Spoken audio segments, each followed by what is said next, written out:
সবাই শুনতে পাচ্ছ?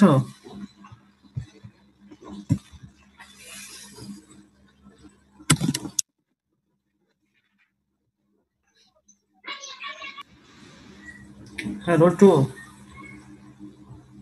রোল 2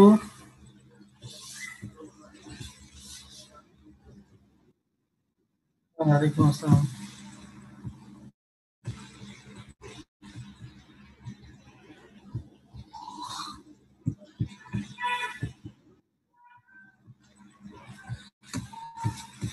আচ্ছা, ঠিক আছে, আমরা তাহলে শুরু করি ইনশাআল্লাহ।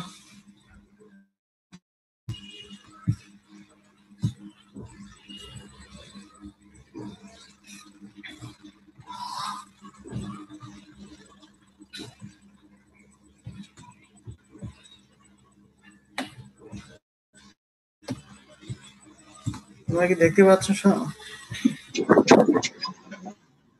দেখা যাচ্ছে? হ্যাঁ স্যার, এখন দেখা যাচ্ছে স্যার।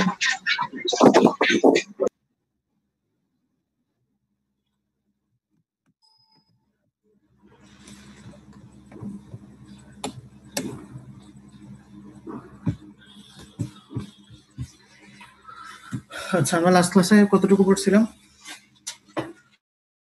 একজন বলো।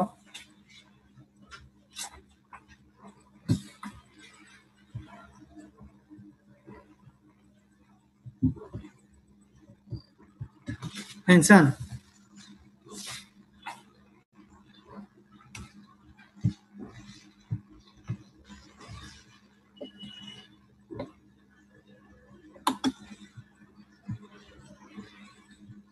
ইনসান শুনতে পাচ্ছ?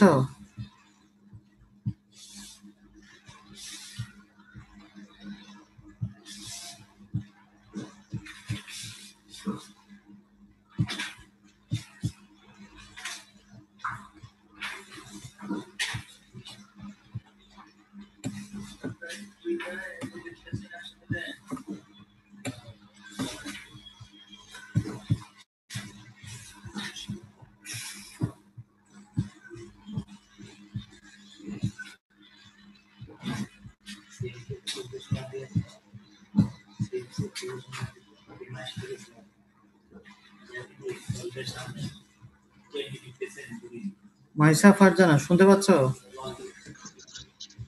ইয়েস স্যার, কেন শুনতে পাচ্ছি। রোল 3। জি স্যার, শুনতে পাচ্ছি। রোল 36।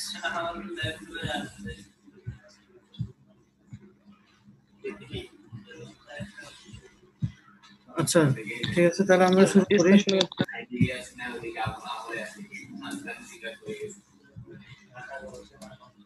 এর আগে আমরা হিস্টামিন নিয়ে কথা বলছিলাম।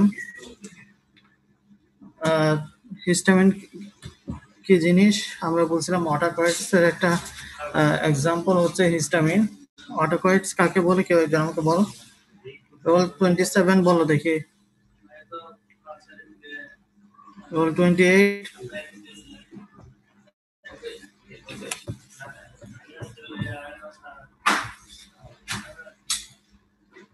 যেকোনো একজন বলো রোল 24।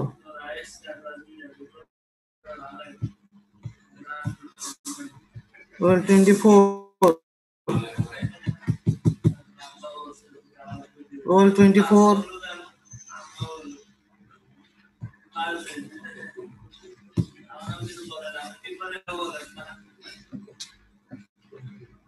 রোল 7 বলো দেখি, অটোকয়েডস কি জিনিস? আসসালামু আলাইকুম স্যার। কে বলতেছো? স্যার রোল 7 বলছেন? আসসালামু আলাইকুম স্যার। ওয়ালাইকুম আসসালাম, বলো। হ্যাঁ, অটোকয়েডস কি জিনিস? Sir, autocoids are compounds that form locally, rapidly, and to protect local injury, and decay are destroyed enzymatically. আচ্ছা, হ্যাঁ, তাহলে এগুলো হচ্ছে এমন কিছু কম্পাউন্ডস যেগুলো লোকালি প্রডিউসড হয়, টু প্রোটেক্ট লোকাল ইনজুরি, ঠিক আছে, টু প্রোটেক্ট লোকাল ইনজুরি। এবং শেষ পর্যন্ত কি হয়, decayed or destroyed by enzymatic মেটাবলিজমের মাধ্যমে ডিস্ট্রয় হয়ে যায়। হ্যাঁ বলো। Enzymatic action. আচ্ছা হ্যাঁ, ওকে, এটাই। তো এটা একটা এক্সাম্পল ছিল হিস্টামিন। হিস্টামিন নিয়ে আমরা কথা বলছি যে হিস্টামিন থেকে আসে, হিস্টামিন সোর্স গুলা কথা বলছি। হিস্টামিন রিসেপ্টরস নিয়ে কিছু কথা বলবো আজকে। হিস্টামিন রিসেপ্টর হচ্ছে 4 রকম, H1, H2, H3, H4। কিছু বই H5 এর কথা উল্লেখ আছে, কিন্তু আমরা H4 পর্যন্তই বলবো। এই রিসেপ্টর গুলো হচ্ছে জি প্রোটিন কাপল রিসেপ্টর, খুবই ইম্পর্টেন্ট। হিস্টামিন রিসেপ্টর হচ্ছে ডি প্রোটিন কাপল রিসেপ্টর। তো যদি কোনো কারণে হিস্টামিনের ফাংশন কেউ জিজ্ঞাসা করে, তাহলে বলতে হবে যে জি প্রোটিন কাপল রিসেপ্টর যেভাবে কাজ করে সেভাবে বলতে হবে। আচ্ছা, এবং এটার লোকেশনগুলো আমরা একটু দেখবো। H1 রিসেপ্টর কোথায় কোথায় পাওয়া যায়। H1 রিসেপ্টর পাওয়া যায় হচ্ছে স্মুথ মাসেলে, স্মুথ মাসেল, এন্ডোথেলিয়াল সেলস এবং নার্ভ এন্ডিংসে। H2 পাওয়া যায় হচ্ছে gastric parietal cells, cardiac muscles, muscles and brain, ঠিক আছে। H3 হচ্ছে প্রিসিনাপটিক অটো রিসেপ্টর বা প্রিসিনাপটিক রিসেপ্টর, যেটা নার্ভাস সিস্টেমের প্রিসিনাপটিক নার্ভ টার্মিনালে এগুলো পাওয়া যায়। আর H4 হচ্ছে ইন্টেস্টাইনাল টিস্যু, যে এটা একটা ইন্টেস্টাইন টিস্যুতে spleen, thymus, immune active cells, neutrophil, মোটামুটি বলতে পারে সব ইমিউন সেলগুলোর মধ্যে এরা মানে এদের এই রিসেপ্টর গুলা থাকে। এখন তাহলে আমরা যে অ্যালার্জিক রিয়াকশনের কথাগুলো বলি, হ্যাঁ, যে অ্যালার্জিক প্রবলেম হচ্ছে বা অ্যালার্জিক কোনো রিয়াকশন হচ্ছে, কাউকে কোনো রকমের পোকা ইনসেক্ট বাইট করলো, তাহলে দেখা যাচ্ছে যে শরীরে অ্যালার্জিক রিয়াকশন হলো। অ্যান্টিবায়োটিক খেলো, অ্যালার্জিক রিয়াকশন হলো। কিংবা সে খাবারের চিংড়ি মাছ কিংবা কাঁকড়া খেলো, অ্যালার্জিক রিয়াকশন হলো। তো এই রিয়াকশন গুলো কোন রিসেপ্টরের কারণে হচ্ছে? এই রিয়াকশন গুলো হচ্ছে মেইনলি H1 রিসেপ্টরের কারণে হচ্ছে, হিস্টামিন 1 রিসেপ্টরের কারণে হচ্ছে। হিস্টামিন 1 রিসেপ্টরের কারণে এই অ্যালার্জিক রিয়াকশন গুলো হয়। তাহলে আমরা বলবো যে H1 রিসেপ্টরের কারণে কি কি ইফেক্ট পাওয়া যায়, মেজর বায়োলজিক ইফেক্টস তোমরা খেয়াল করলে দেখবা। Acute allergic response, vasodilation, contraction of most smooth muscle except blood vessels, এগুলো নিয়ে একটু পরে আবার আসবো। এই ইফেক্ট গুলো পাওয়া যায়। H2 রিসেপ্টর যদি স্টিমুলেট হয় বা অ্যাক্টিভেট হয়, তাহলে গ্যাস্ট্রিক সেক্রেশন বেড়ে যায়। H3 রিসেপ্টর বাড়লে মডুলেটিং নিউরোট্রান্সমিশন হয়। H4 রিসেপ্টর হচ্ছে regulating immune response. H3 H4 এর কাজগুলো খুবই কম, মেইনলি H1 আর H2 রিসেপ্টরের কাজটাই বেশি।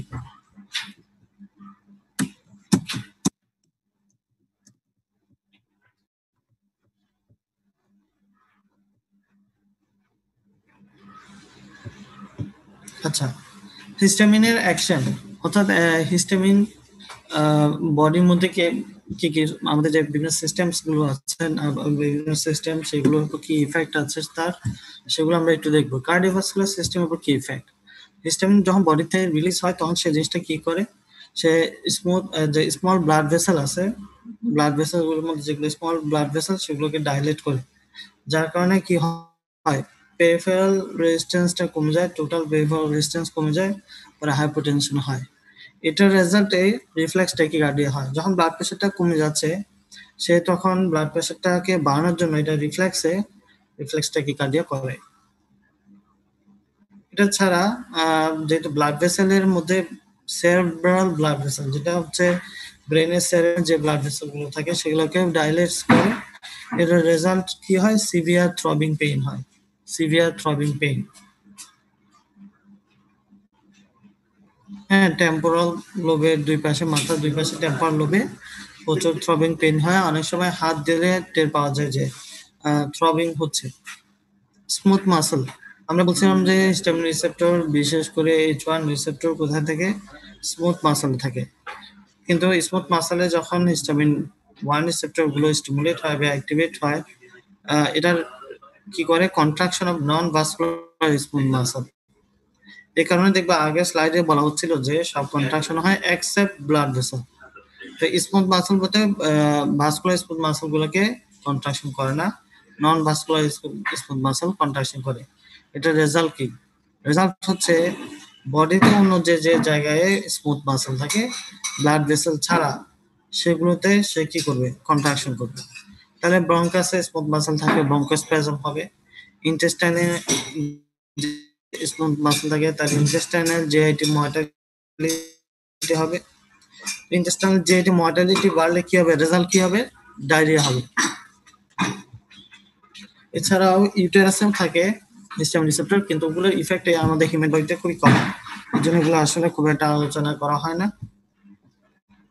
আচ্ছা, গ্ল্যান্ডস, এগুলো ছাড়াও গ্ল্যান্ডসে পাই আমরা স্টোমাকের মধ্যে আমরা জানি যে এন্টারোক্রোমাফিলস থাকে। এন্টারোক্রোমাফিলস হচ্ছে H1 রিসেপ্টরের একটা সোর্স বা হিস্টামিনের সোর্স। সে কি করে সেল সিক্রেশন বাড়ায় দেয়। কিভাবে? H2 রিসেপ্টর উপর কাজ করে। এই সেল সিক্রেশন বাড়ায় অ্যাক্টিং অন H2 রিসেপ্টর, এছাড়া কি করে? Stimulate the pepsin and intensive factor secretion. Central nervous system কি করে? এর আগে আমরা বলছি নিউরো মডিউলেটিং বা নিউরো ট্রান্সমিটার রিলিজ বাড়ায় কমায়, এটা ইফেক্ট তৈরি করে।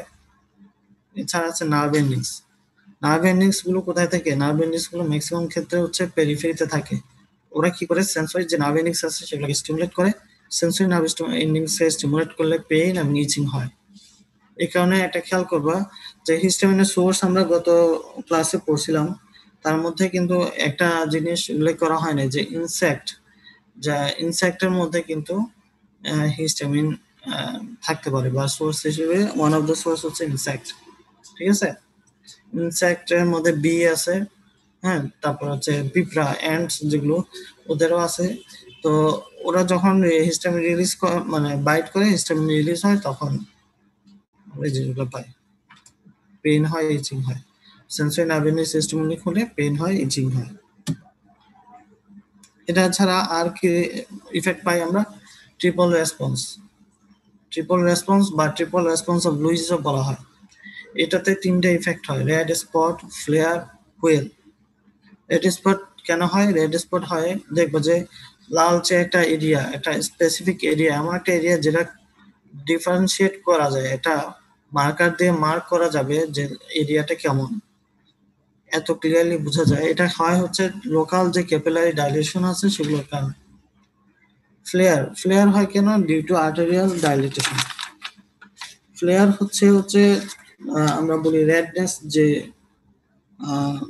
সারাউন্ডিং এরিয়াটা থাকে, এটাকে ফ্লেয়ার বলতেছি। এটা হয় হচ্ছে আর্টেরিয়াল ডাইলেটেশনের কারণে। হুইল হচ্ছে দেখবা যে আমরা বাংলা ভাষায় বলি চাকা বেঁধে যায়, অর্থাৎ স্পটটা রেড হয়, একটা নির্দিষ্ট এরিয়া পর্যন্ত ক্লিয়ার মার্জিন থাকে। হ্যাঁ, ফ্লেয়ারটা বোঝাচ্ছে কি? রেড স্পট হয়, এটা তো বোঝা গেলে দেখা যাচ্ছে। ফ্লেয়ার হচ্ছে একটা ক্লিয়ার মার্জিন থাকে, যেটা আর্টেরিয়াল ডাইলেটেশনের কারণে হয়। হুইলটা হয় জায়গাটা উঁচু হয়ে যায়, একটু ফুলে যায়।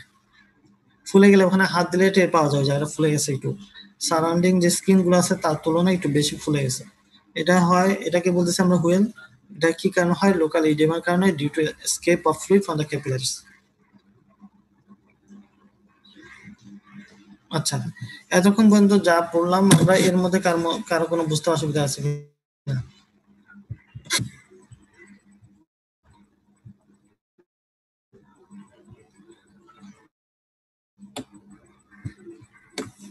ইনসান, ইনসান কি আছো? নো স্যার, সমস্যা নেই। হ্যাঁ স্যার, আছি স্যার। আচ্ছা, আমি কিছুক্ষণ পরে আবার এই টপিক গুলা নিয়ে পড়া ধরবো।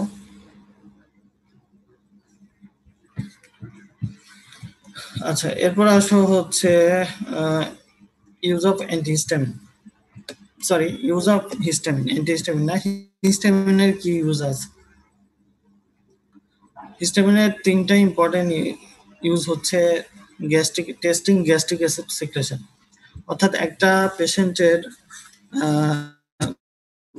আনকন্ট্রোল গ্যাস্ট্রিক অ্যাসিড সিক্রেশন যদি হয়, মানে হচ্ছে দেখা যাচ্ছে যে অনেক অ্যান্টি আলসারেন্ট বা গ্যাস্ট্রিক সিক্রেশন কন্ট্রোল করার জন্য অনেক রকম ওষুধ চিকিৎসা নেওয়ার পরেও তার প্রলং টাইম ধরে প্রবলেমে সে ভুগছে এবং কোনো রকমের অ্যান্টি আলসারেন্টের যে ট্রিটমেন্টগুলো আছে সব ধরনের ট্রিটমেন্ট ব্যবহার করার পর কোনো কাজ হচ্ছে না, তখন আমরা গ্যাস্ট্রিক অ্যাসিড সিক্রেশনের অ্যামাউন্টটা দেখি আর গ্যাস্ট্রিক অ্যাসিড সিক্রেশনটা কেমন হয় সেটাও দেখি।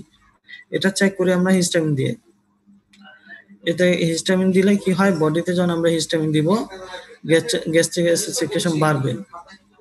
গ্যাস্ট্রিক অ্যাসিড সিক্রেশন বাড়ে কিনা সেটা দেখবো। আবার অনেক সময় অনেকে গ্যাস্ট্রিক অ্যাসিড সিক্রেশন কমে যায়, কমেও যেতে পারে। তো কমে গেলেও সেটা আমরা দেখবো যে হিস্টামিন দেওয়ার পর তার সিক্রেশনটা বাড়ছে কিনা। তো কমে গেলেও সেটা দেখি, বাড়লেও আমরা সেটা দেখি। হিস্টামিন দিয়ে গ্যাস্ট্রিক অ্যাসিড সিক্রেশন বাড়ে কিনা দেখবো, বাড়লে কি পরিমাণ বাড়ে এটা আবার মেজারমেন্ট করা হয়। হ্যাঁ, তো দুইটা কাজে ইউজ করা হয়, কিন্তু বর্তমানে আমরা হিস্টামিন ইউজ করি না। এটা রিপ্লেসে পিজি মানে পোস্টাগ্ল্যান্ডিন ইউজ করি আমরা। Diagnosis of pheochromocytoma. ফিওক্রোমোসাইটোমা একটা টিউমার, এটা হয় হচ্ছে অ্যাড্রেনাল গ্ল্যান্ডে। হ্যাঁ, অ্যাড্রেনাল গ্ল্যান্ডে কিডনির উপরে একটা গ্ল্যান্ড আছে, এটাকে বলি আমরা অ্যাড্রেনাল গ্ল্যান্ড অথবা সুপ্রারেনাল গ্ল্যান্ড। এই গ্ল্যান্ডে যদি কোনো কারণে টিউমার হয় তাহলে ওটাকে বলি ফিওক্রোমোসাইটোমা। এই ফিওক্রোমোসাইটোমাতে কি হয়, অনেক বেশি বেশি করে অ্যাড্রেনালিন রিলিজ হয়, অনেক বেশি। একটু লাইনে থাকে তোমরা।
হ্যাঁ, তোমরা শুনতে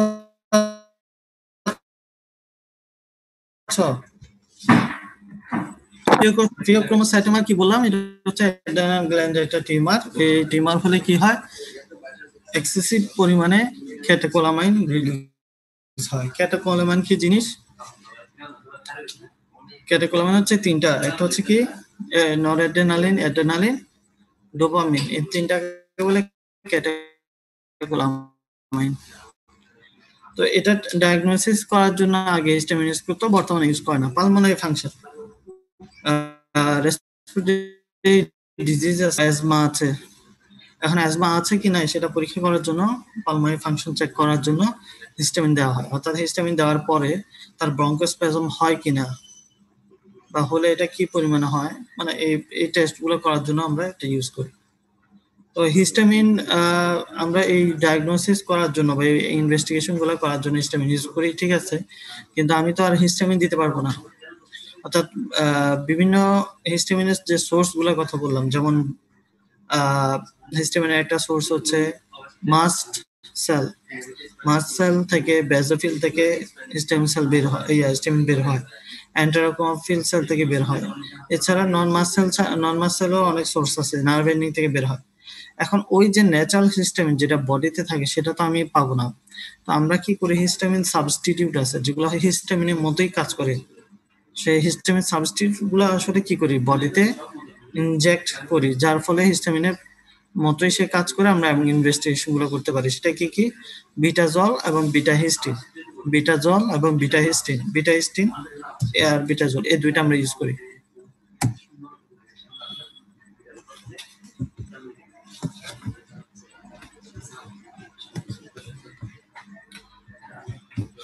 আচ্ছা, নেক্সট আমরা আবার একটু প্রথম দিকে যাই, স্লাইডটা প্রধান ছিল এই কারণে। আচ্ছা, এই স্লাইডটা দেখতে পাচ্ছ কিনা?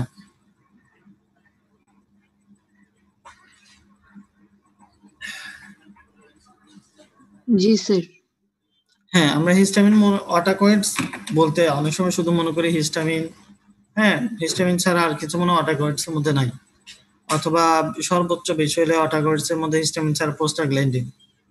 হ্যাঁ, কিন্তু আসলে ব্যাপারটা এরকম না। অটাকয়েডস এর মধ্যে অনেকগুলোই কম্পোনেন্ট আছে যেগুলো বডি বিভিন্ন জায়গায় ইউজ হয় এবং এগুলার যে ব্লকারগুলো অনেক বেশি ইউজ হয়।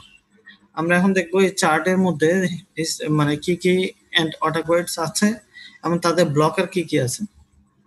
অটাকয়েডস এর মধ্যে প্রথম দেখো চার্টে এখানে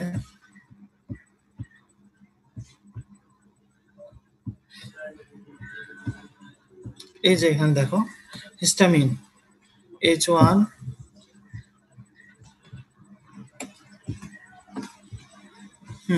হিস্টামিন H1H2 দিল এই কারণ হচ্ছে H3H4 এর আসলে বডিতে ইফেক্ট কম এবং ওদের জন্য ব্লকারের প্রয়োজন হয় না, এই জন্য আমরা ব্লকার ডেভেলপ করিনি। হিস্টামিন H1 এবং H1 রিসেপ্টর অ্যালার্জিক রিঅ্যাকশন হলে যা যা ইফেক্ট হয় এটা মেইনলি H1 রিসেপ্টরের কারণে হয়। তো H1 রিসেপ্টর ব্লকার কি কি আছে? ডাইফেনহাইড্রামিন, ক্লোরোফেনিরামিন, প্রোমিথাজিন। হ্যাঁ, এগুলো হচ্ছে ফার্স্ট জেনারেশন বলে, একটু পরে আমরা দেখবো। সেকেন্ড জেনারেশন হচ্ছে সেটিরিজিন, লোরাটেডিন। এগুলো এরা কারা? H1 রিসেপ্টর ব্লকার অথবা অ্যান্টিহিস্টামিন, একই কথা। অ্যান্টিহিস্টামিন অথবা H1 রিসেপ্টর ব্লকার। ঠিক আছে, এগুলো অনেক কাজে ইউজ হয়। যেমন দেখো এখানে প্রোমেথাজিন, যেটা প্রোমেথাজিন এটা কিন্তু অনেকগুলো কাজে ইউজ হয়, অ্যান্টিএমিটিক ড্রাগ হিসেবেও ইউজ হয়। এরপর আসে H2 blocker, ranitidine, famotidine, roxatidine. H2 receptor কোথায় থাকে? জিআই ট্র্যাক্টে, স্টোমাকে থাকে। তো H2 রিসেপ্টর ব্লক করলে কি হবে? HCl সিক্রেশন কমে যাবে। তো অ্যান্টি আলসারেন্ট হিসেবে রেনিটিডিন, ফেমোটিডিন খুব বেশি ইউজ হয়। হ্যাঁ, এরপর আসো 5HT, যেটা 5 হাইড্রক্সি ট্রিপটোফ্যান বা সেরোটোনিনও বলে। এগুলো অ্যাগোনিস্ট। কি অ্যাগোনিস্ট? অ্যাগোনিস্ট মানে হচ্ছে যারা সেরোটোনিনের মতোই বা সেরোটোনিন রিসেপ্টরকে যারা স্টিমুলেট করে। অ্যাগোনিস্ট অ্যান্টাগনিস্ট অলরেডি পড়ে ফেলছে কি জিনিস। সোমাট্রিপটিন, বিউস্পিরন, ডেক্সফেনফ্লুরামিন। সোমাট্রিপটিন এটা মাইগ্রেনের ট্রিটমেন্টে ব্যবহার করে। বিস্ফোরণ যেটা দেখতেছো এটা অ্যান্টিডিপ্রেসেন্ট হিসেবে ইউজ করে। ঠিক আছে, এগুলার অ্যাগোনিস্ট, সেরোটোনিনের অ্যাগোনিস্ট হচ্ছে এগুলা। ব্লকার কি? সিপ্রোহেপটাডিন, তারপর হচ্ছে ক্যাটানসেরিন, অনডানসেট্রন। উপরের দুইটা খুব একটা ইউজ হয় না, অনডানসেট্রন খুব বেশি ইউজ হয় অ্যান্টিমিটিক ড্রাগ হিসেবে, অর্থাৎ ভমিটিংকে কমাতে বন্ধ করতে গিয়ে অনডানসেট্রন ব্যবহার করা হয়। এরপর হচ্ছে অ্যানজিওটেনসিন। তাহলে এখানে আমরা দেখো H1, শুধুমাত্র H1 রিসেপ্টর ব্লকের মধ্যে আমরা কি কি পাচ্ছি? অ্যালার্জিক রিঅ্যাকশনের যে হয় সেই অ্যালার্জিক রিঅ্যাকশন কন্ট্রোল করার জন্য আমরা ব্যবহার করতেছি। তারপর হচ্ছে ভমিটিং কন্ট্রোল করার জন্য ব্যবহার করতেছি। তারপর গ্যাস্ট্রিক আলসার বা পেপটিক আলসার ডিজিজে ব্যবহার করতেছি। এখানে দেখো মাইগ্রেনের ট্রিটমেন্টে ব্যবহার করছি, অ্যান্টিডিপ্রেসেন্ট হিসেবে ইউজ করছি, অ্যান্টিমিটিক ড্রাগ হিসেবে ইউজ করতেছি। তাহলে দেখো অটাকয়েডস এর ফিল্ডটা কিন্তু অনেক বড়। আমরা যেরকম ছোট মনে করো এরকম না। এখন দেখো আরো বেশি অনেক কিছু জানতে। এনজিওটেনসিন জানি আমরা, এনজিওটেনসিন রিসেপ্টর হচ্ছে দুই রকমের, এনজিওটেনসিন 1 এবং 2। এবং এনজিওটেনসিন বাড়লে কি হয়? এনজিওটেনসিন কি করে? Nobody is talking. vasoconstriction, না না না, এত তাড়াতাড়ি ডাইরেক্ট ভ্যাসোকনস্ট্রিকশন করে না। এনজিওটেনসিন কি করে? secretion করে।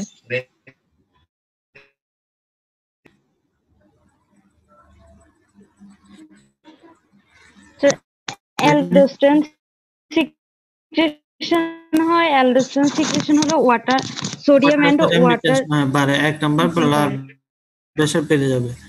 আর এনজিওটেনসিন থেকে এনজিওটেনসিন ফ্লোচারটা মনে আছে?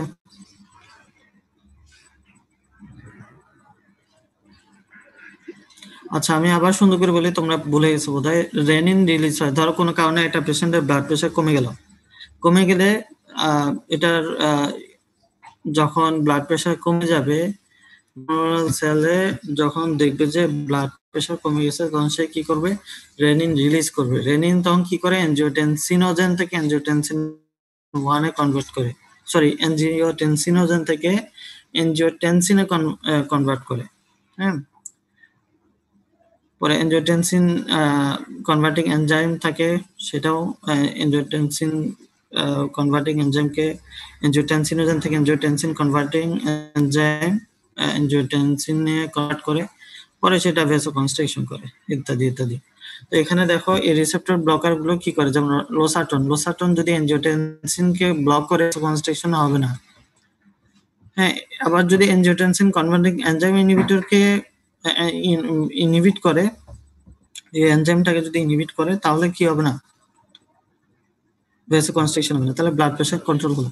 তাহলে আমরা জানলাম যে লোসার্টান, ক্যাপটোপ্রিল, এমিপ্রিল এগুলো অ্যান্টি হাইপারটেনসিভ, ঠিক আছে, কিন্তু এরা কি করে? এনজিওটেনসিন রিসেপ্টর ব্লকার, এরা মূলত কি অটাকয়েডসকে ব্লক করতেছে। তাহলে দেখো এই অটাকয়েডস এর ব্লকারের মাধ্যমে আমরা কি পেলাম? অ্যান্টি হাইপারটেনসিভ কভার করলাম। এবার আসো কাইনিনের মধ্যে ব্রেডিকাইনিনটাই বেশি ইম্পর্টেন্ট। ব্রেডিকাইনিন কি করে? ভেসোডাইলেশন করে, তাই না? যার কারণে ব্লাড প্রেশার কমে, তাই ঠিক কিনা? অবশ্য ব্রেডিকাইনিনকে ব্লক করার জন্য কোনো অ্যান্টাগনিস্ট ডেভেলপ হয় নাই। এরপর আসো প্রোস্টাগ্ল্যান্ডিনের অনেকগুলো অ্যানালগ আছে, মানে এগুলো ব্লকার না, প্রোস্টাগ্ল্যান্ডিনের মতোই, they are not antagonist, they are analogue, মানে হচ্ছে দেখতে একই রকম, স্ট্রাকচারালি একই রকম, কাজও সেম। সেরকম তিনটা হচ্ছে মিজোপ্রস্টল, ডাইনোপ্রস্টল, কার্বোপ্রস্ট। খুবই ইম্পর্টেন্ট, বেশি ইম্পর্টেন্ট ইন্ডিকেশন কোশ্চেন আসে। সিনথেসিস ইনহিবিটরস আছে। প্রোস্টাগ্ল্যান্ডিন সিনথেসিস হলে কিছু সাইড এফেক্ট হয়, যেমন পেইন হয়। হ্যাঁ, প্রোস্টাগ্ল্যান্ডিনের কারণে পেইন হয় অনেক, ফিভার হয় অনেক, ঠিক আছে। এগুলো প্রোস্টাগ্ল্যান্ডিন দিয়ে তাহলে পেইন, ইন্ডোমেথাসিন এবং প্যারাসিটামল, তোমরা অলরেডি এটা পড়ছো সাইডের মধ্যে, আশা করি ইনশাআল্লাহ। এরপর আসলে লিকোটিনস, মন্টেলুকাস, জাফিলুকাস, এগুলো আমরা কি জানি যে লিকোটিনস যদি মানে কাজ করে বডিতে, তাহলে কি হয়? সে ব্রঙ্কিয়াল স্মুথ মাসেলের কি করে? কন্ট্রাকশন করে, তাহলে ব্রঙ্কোস্পাজম হয়। সহজ কথা, লিকোটিনস কি করে? ব্রঙ্কোস্পাজম করে। তো আমি যদি লিকোটিনস রিসেপ্টর অ্যান্টাগনিস্ট তৈরি করি, মন্টেলুকাস, জাফিলুকাস, ওরা কি করবে? ব্রঙ্কিয়াল স্মুথ মাসেলে যে লিকোটিনস রিসেপ্টর আছে সেগুলোকে ব্লক করবে, যার কারণে ব্রঙ্কো কনস্ট্রিকশন হবে না, ব্রঙ্কো ডাইলেশন হবে। তাহলে দেখো আমরা এখানে কতগুলা ডিজিজকে কভার করলাম শুধুমাত্র অটাকয়েডস এর অ্যান্টাগনিস্ট বা অটাকয়েডস এর ব্লকারের মাধ্যমে, এবং কিছু কিছু ক্ষেত্রে অটাকয়েডস এর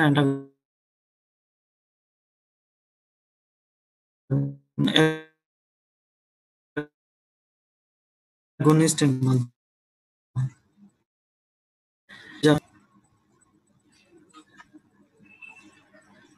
আচ্ছা, তাহলে আমরা পরের স্লাইডগুলোতে চলে যাই। আচ্ছা, এটা হচ্ছে ক্লাসিফিকেশন অ্যান্টিহিস্টামিন। অ্যান্টিহিস্টামিন বলতে স্বাভাবিকভাবে আমরা বুঝি কি সব হিস্টামিন রিসেপ্টর কে যারা ব্লক করে তারা হচ্ছে অ্যান্টিহিস্টামিন। মানে অ্যান্টিহিস্টামিন মানে হচ্ছে যারা H1, H2, H3, H4 সব রিসেপ্টর ব্লক করে। কিন্তু অ্যাকচুয়ালি ব্যাপারটা এরকম না। চারটা রিসেপ্টর ক্ষেত্রে হচ্ছে বা জিআই একটা মতো, যার কারণে অ্যান্টিহিস্টামিন বলতে মেইনলি আমরা H1 রিসেপ্টর অ্যান্টাগনিস্ট কে বুঝি। অ্যান্টিহিস্টামিন রিসেপ্টর অ্যান্টাগনিস্ট কে বুঝি। তো H2 রিসেপ্টর অ্যান্টাগনিস্ট কি অ্যান্টিহিস্টামিন না, অবশ্যই অ্যান্টিহিস্টামিন, কিন্তু তার ইন্ডিকেশনটা একটু ডিফারেন্ট। এখানে দেখো ক্লাসিফিকেশনটা আমরা এভাবে করি যে first generation, second generation. First জেনারেশনের মধ্যে কি পাওয়া যায় আমরা? ক্লোরোফেনিরামিন, সাইক্লেজিন, ডাইফেনহাইড্রামিন, ডাইমেনহাইড্রামিন, ডক্সিপিন, ডক্সিলেমিন, হ্যাঁ, হাইড্রক্সিজিন, ম্যাকলিজিন, প্রমিথাজিন। সেকেন্ড জেনারেশনের মধ্যে এভেস্টিন, এটা আমাদের দেশে প্রডিউস হয় রূপাটি, ঠিক আছে। তারপর হচ্ছে তোমার ইভাস্টিন, হ্যাঁ, এগুলো হচ্ছে সেকেন্ড জেনারেশন। ফার্স্ট জেনারেশন হচ্ছে প্রথমে এগুলো ডেভেলপ হয়েছে, ফার্স্ট জেনারেশনে ডেভেলপ করার পরে ফার্স্ট জেনারেশনের যে অ্যাডভার্স ইফেক্ট বা নেগেটিভ সাইডগুলো আছে সেগুলোকে রিকভার করে সেকেন্ড জেনারেশন আরেকটু ডেভেলপ করে সেকেন্ড জেনারেশন গুলো তৈরি করছে। এই কারণে এদেরকে ফার্স্ট জেনারেশন এবং সেকেন্ড জেনারেশন বলে। ফার্স্ট জেনারেশনে কি সমস্যা দেখো তোমরা একটু খেয়াল করলে, মার্ক পটেনশিয়াল ফর প্রডিউস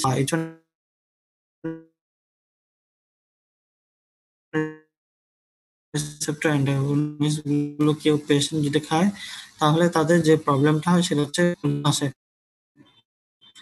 আরো বলি যে ড্রাইভিং করে যারা বা ডে টাইমে যারা ড্রাইভিং করে, ডে টাইম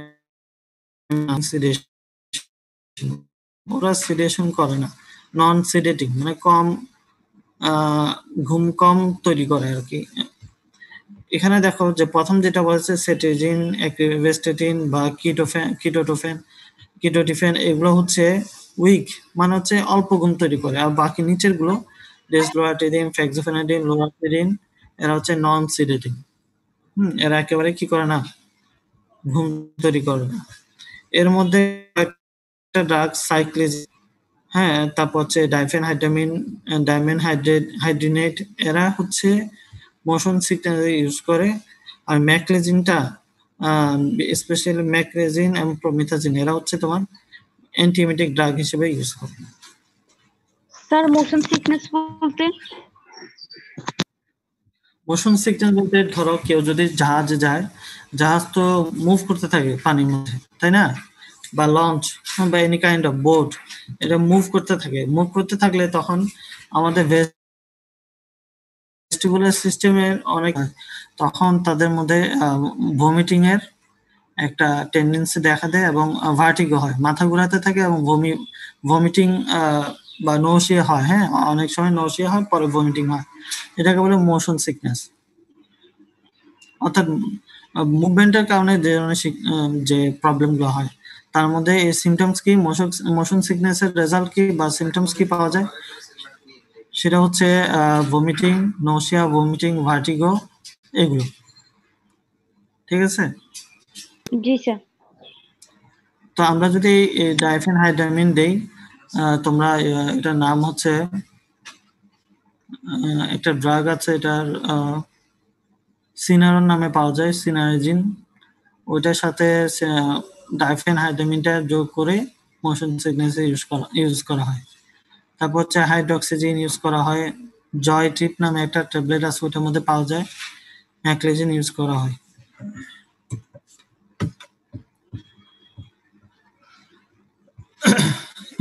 এতটুকু যা পড়ানো হয়েছে এর মধ্যে কার কোনো বুঝতে অসুবিধা আছে?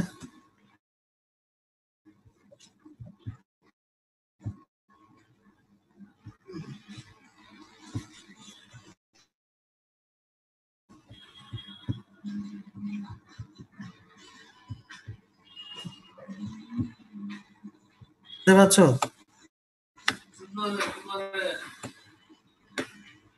হ্যালো। জি স্যার। হ্যাঁ, এর মধ্যে এতক্ষণ যা পড়ানো হলো এর মধ্যে কারো কোনো বুঝতে অসুবিধা আছে কিনা?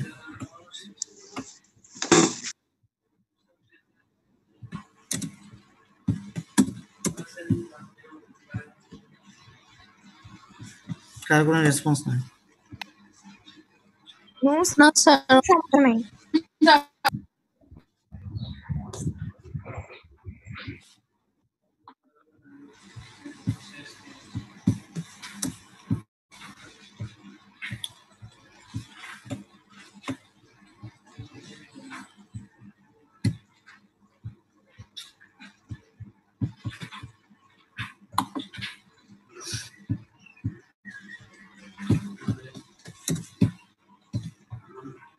একটা কোশ্চেন আসছে যে ফার্স্ট জেনারেশন এবং সেকেন্ড জেনারেশন অ্যান্টিহিস্টামিন আমরা দেখলাম, এদের মধ্যে মানে ইয়াটা কি, অ্যাডভান্টেজ কি ফার্স্ট জেনারেশনের থেকে? সেকেন্ড জেনারেশন ড্রাগ যদি আমি অ্যান্টিহিস্টামিন যদি দেই তাহলে আমার কি সুবিধা? এটাকে বলতেছি সেকেন্ড জেনারেশন আপডেটেড হচ্ছে এবং এটা আমার কি লাভ হচ্ছে এই জিনিসগুলো আমরা একটু দেখব। করার জন্য হ্যাঁ সেকেন্ড জেনারেশনটা নন সিডেটিভ বা উইক। হ্যাঁ, এটা হচ্ছে ভেরি গুড, এটা একটা। আচ্ছা আমরা একটু দেখি, তোমরা মনে হয় দেখতে পাচ্ছ না? না স্যার।